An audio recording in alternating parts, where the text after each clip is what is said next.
Hello and welcome to today's Sunday Grumble with Jamie. Today's Grumble is regarding the American female soccer player Megan Rapinoe, she's getting a lot of bad press at the minute, and I'm not trying to jump on the bandwagon, but when something irritates me, and I've got to get it off my chest. So, I mean, the straw that broke the camel's back in terms of her audacious behaviour since she's sort of won the World Cup is this signing the ball thing where she fucking dismissed the kid who was giving it her. Instead of saying, thank you for taking the time to appreciate me as a sporting person and to value what I bring to women's football, to society and things like that, it's like, hey boos, you talking, look at everyone, look at me, I'm here, look, I'm dressed in this fucking stupid outfit and this kid's irritating me because he wants my signature. He wants to let people know that I've done something worth getting a signature for. But dismiss him. I just want the money to go into the football. Fuck you. You should have been on your knees thanking that boy that he came and had the decency to just ask you politely, please would you sign this? It's a big step up. So let's just what the fuck's this? So let's just start with this, right? Before this World Cup, women's football to me was a load of tosh. I didn't believe it was a sport. Girls can't kick a ball 30 yards. Why would I watch that? I watched a couple of the games towards the latter stages of the tournament. The girls can play. It was great to watch. I really enjoyed watching the games.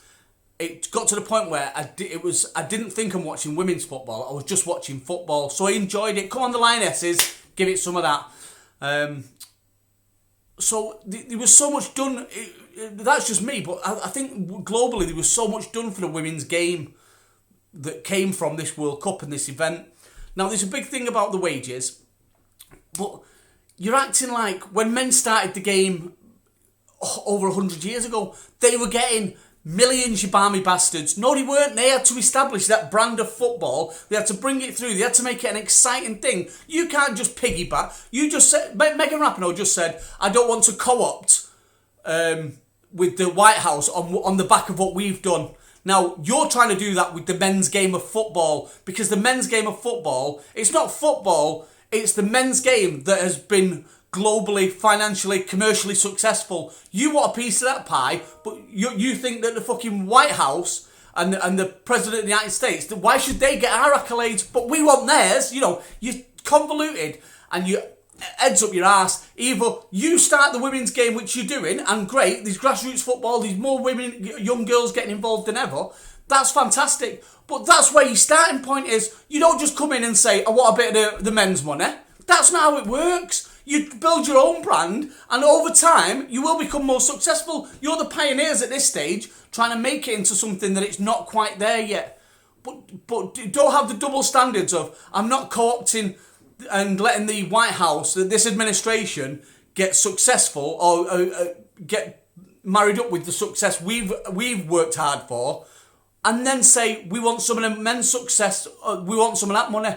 It's fucking double standards. So, this bullshit with the ball was bang out of order, but your head's so far up your ass, you're just playing the absolute diva.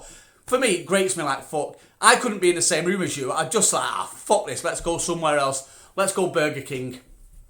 Because she's never going there. I don't know why I think she would. I don't know. She probably would do, to be fair. She looks like a bit of a game bird. But yeah, so just what you need to do, Megan Rapinoe. You're never going to watch this, so I don't know why I'm addressing you directly. But what you need to do is get off my internet, because I've fucking had it up to here with you in the last few days. You're just self-centered, self-serving, and I can't be arsed with any more drama that's coming from your mouth with that Daft Pink haircut.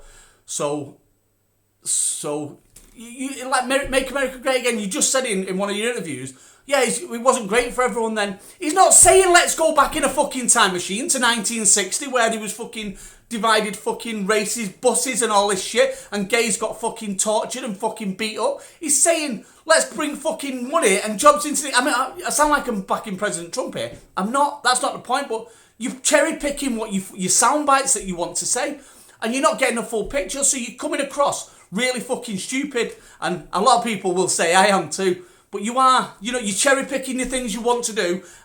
We don't want to be associated with this, but we want associating with that. So we want their hard work to give us, but we don't want to give our hard work to them. It's just you all over from what